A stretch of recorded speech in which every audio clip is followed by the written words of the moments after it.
Call the meeting to order at 4:01. And are we going to move forward with approving minutes from past meetings? Yes, we are. Okay, I think we've got two sets of minutes, one from, I believe, December.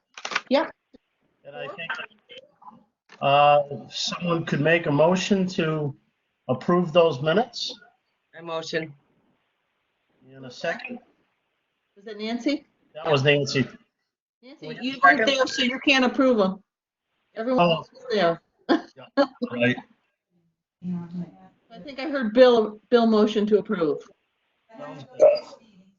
Yeah, December I can't. I was absent at that one. Who's that? I was absent at the December meeting. I can't do that one. Bill, you were absent? All right. Nancy, were you present? I'm pretty sure. Yeah, I think Nancy was there. I have it up here in front of me. It says everybody else was at the December 4th one. Yeah. Oh, okay. I'm sorry. I was looking at the March one. My bad. So we have second. Okay, so Nancy, Second. motion, Charlene, second. Yep. All right. All those in favor? Aye. Aye. Aye. And motion to approve the minutes from our last Zoom meeting. I think Nancy was the only one not there. Correct. I'll make a motion. Okay. I'll second it. Alrighty. All those in favor? Aye. Aye. Aye. Okay, thank you. Thank you. MJ? Thank you. All right.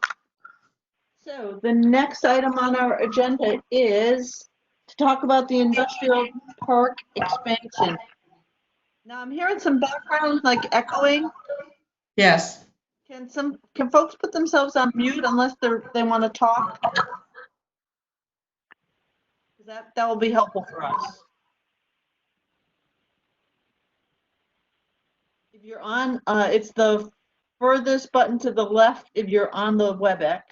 And whoever did it, thank you, because we don't hear it any longer. So I'm just going to share with you that we met with Tig and Bond staff last week, the 22nd. They provided us with a 3-lot subdivision plan and a 4-lot subdivision plan. Quite honestly, the 3-lot subdivision plan didn't make any sense and it cost more to build. So we said, let's focus on the 4-lot subdivision.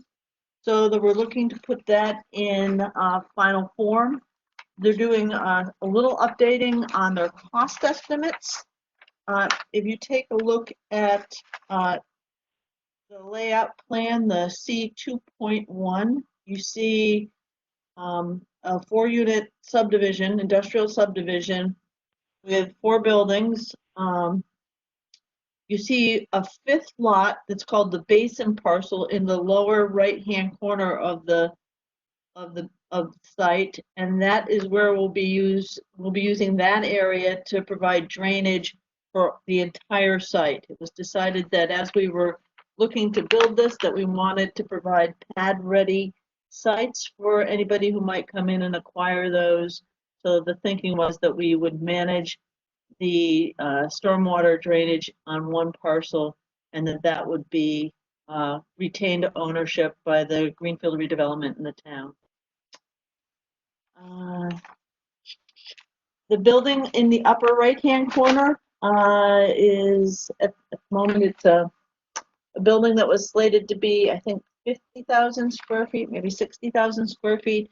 And they said that building could actually be larger. There's a bigger building envelope. So they were going to max that out a little bit more and see what could fit in there and still stay in line with all the other issues that they were trying to balance on the site.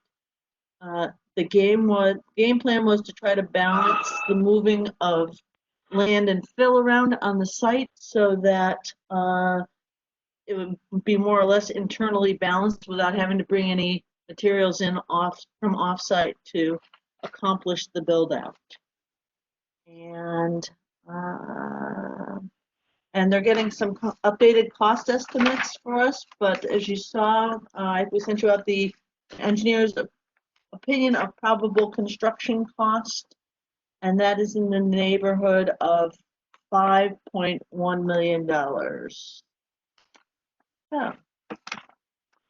The suggestion was that now that we're pretty close to having a conceptual, pretty solid design, that we're going to need to get it appraised so we can start some serious negotiation with the Mackins about acquisition.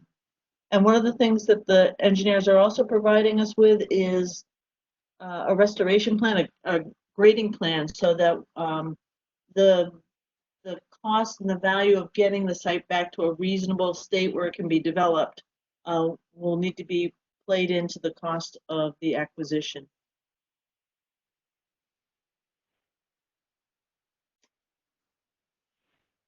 And Beth Murphy from Mass Development suggested that we start working with our attorney to start having the conversations to enter into a purchase and sale.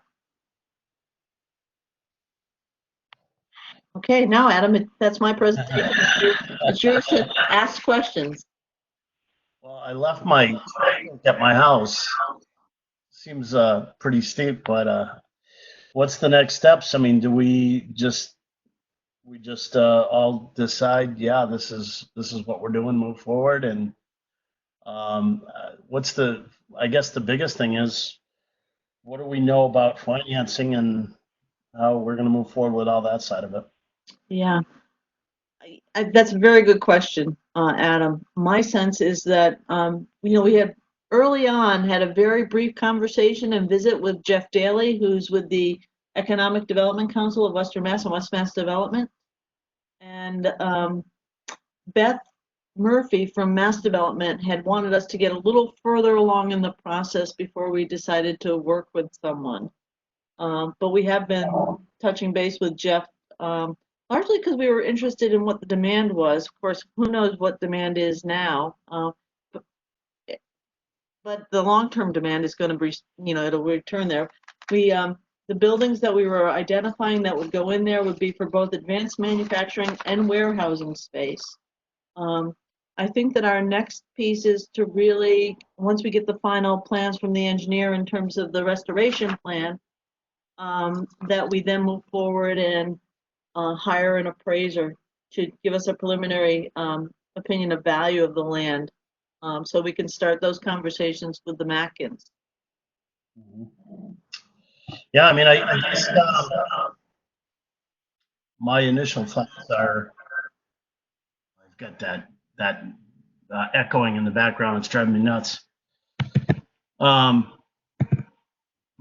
guess my initial thoughts are, the two biggest things that cross my mind, I'm sure they do for the rest of us, is, like we just said, financing. How do we intend to pay for something like this? And then the second thing is the demand, obvious, are we, I mean, I think this is something that since the 80s has been on the books that we've all been talking about. But, it doesn't mean that those buildings are gonna, or those spaces are gonna be swooped right up. That's for sure. We've got two lots sitting out in the industrial park right now that haven't even been looked at for years. Yeah, well, there has been some interest in those lots. I think those lots in particular have some particular site challenges with them. Agreed. One of them. May I ask a question? I don't know a lot about municipal financing. Are we able to borrow the way a developer would borrow, that we get the financing and then we pay off as the lots are sold? Do we have that type of facility available to us, or are we allowed to do that?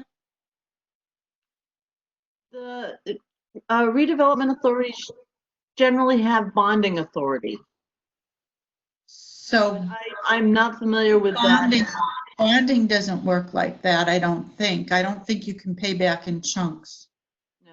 So the first thing I think is, does it make sense for us to move forward and try to negotiate a price, a purchase and sale with the Mackins based on what we know of the value?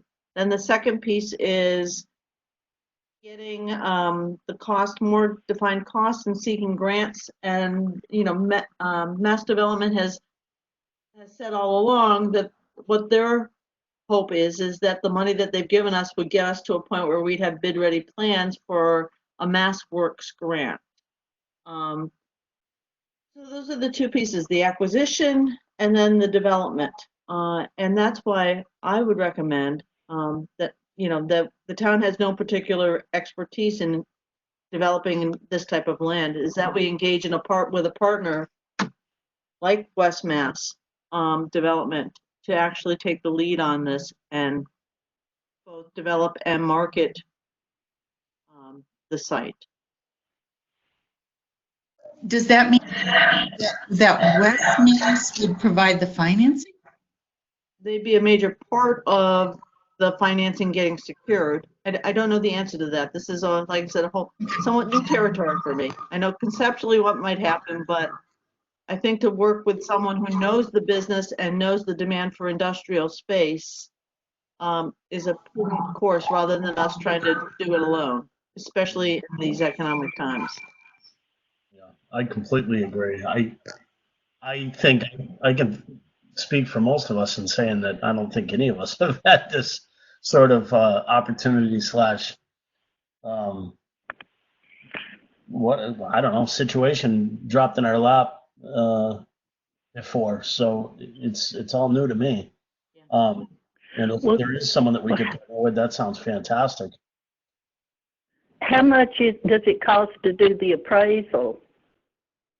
I don't know, but I could give Kim Levitt a call or Mark Abramson, somebody. Is Mark an appraiser? He's not an appraiser.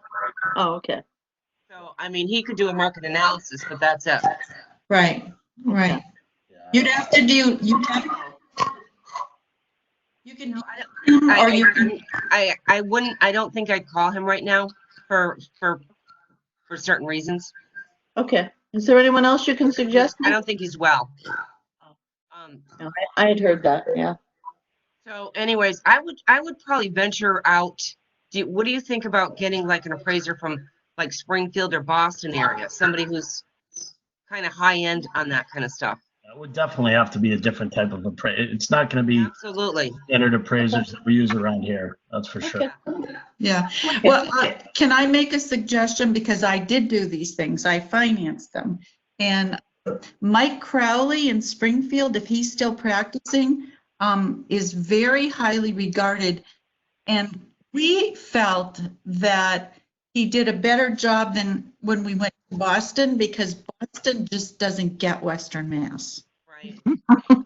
Mike Crowley would be like a good choice, and I'm guessing that West Mass also has a relationship with him.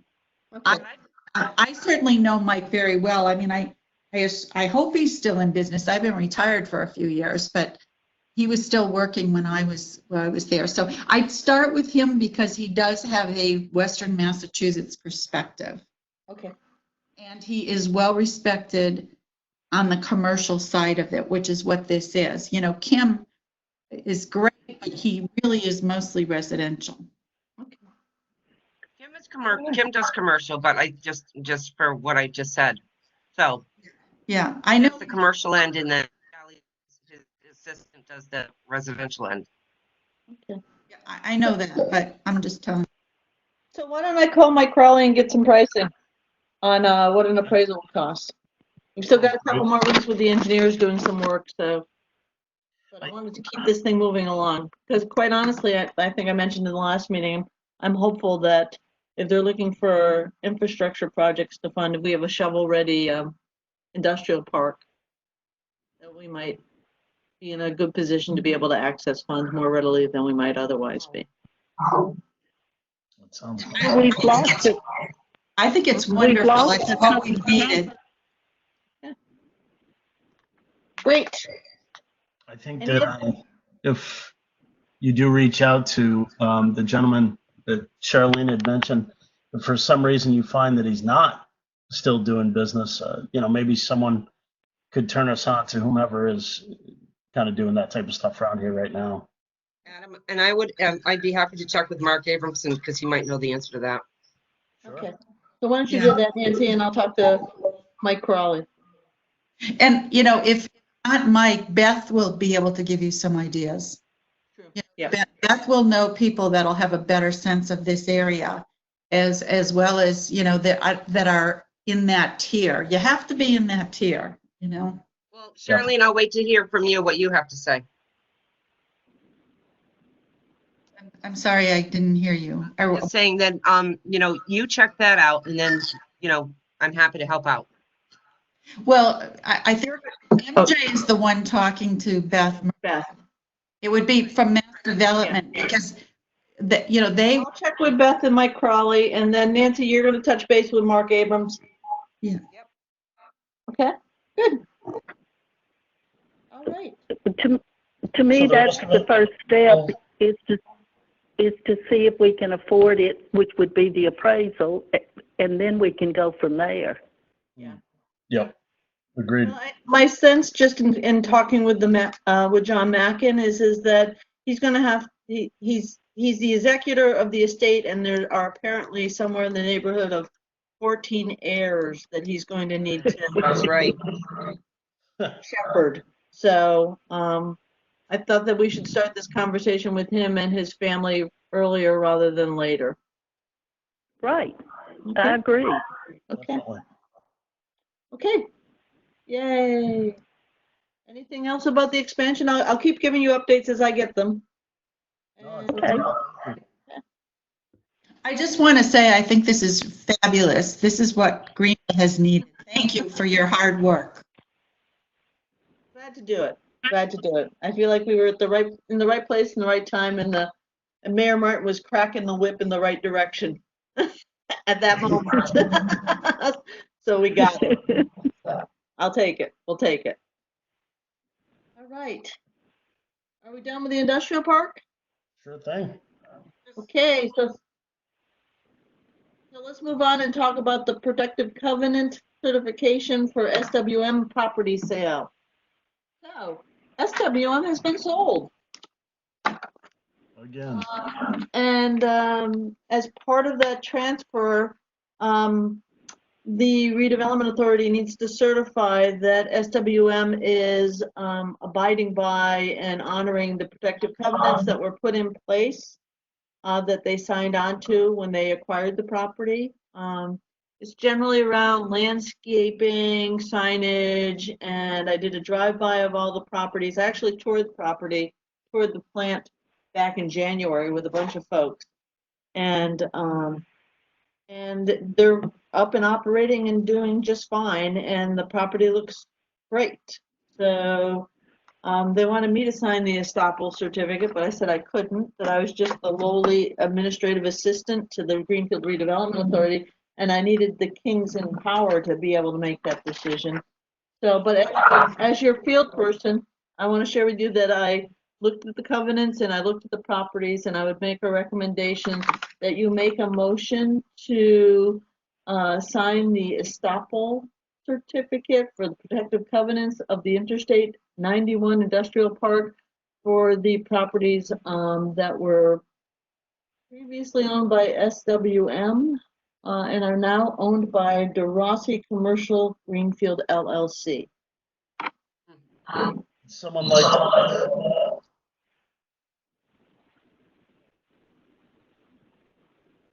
I have to unmute. I'll make the motion that we sign the estoppel. Okay, that was Charlene. Okay, Yes. And I'll second it. thank you. Jean sec. Any discussion, any questions? It was sold for $14,163,000. Their tip, they wrapped up their tip a couple of years ago, so that we weren't under any consideration for the city to have to negotiate with the new owner about the TIF transfer. So, and I will make a note that they were generously donating PPE to the city when we were out there calling for it. Nice. Any further discussion? Seeing none. All those in favor? Aye. I All right, so Adam, I have a piece of paper that I'm gonna need you to sign. And you want me to send it, mail it to you, or do you want to swing by the office and we'll don sanitizer and face masks and I'll show you where to sign, or, Whatever's easiest. I don't mind stopping by. okay. Why don't you give me a call when it's convenient for you and I'll make sure it's out and ready with a sanitized pen for your signature. Perfect. Thank you. Okay, all right. Well, that's all the business I put on your agenda. All right. Thank you very much. We appreciate all the help. Happy to do it. And thank you for all you're doing, MJ. Absolutely. It's a great city, and I gotta say, it's been a real honor to be able to work up here at the Emergency Operations Center with the team, with the chiefs and the staff that the city has, and the new mayor. I mean, it was a wonderful team building exercise that continues. That's awesome. All right. Anyone have any new business or anything they want to bring forward? Seeing none. Anyone want to make a motion to adjourn? I will. Motion. All righty. Second? Yeah, just someone second. All those in Second. Aye. Okay. Bye. Bye. Thanks, MJ. Thank you all.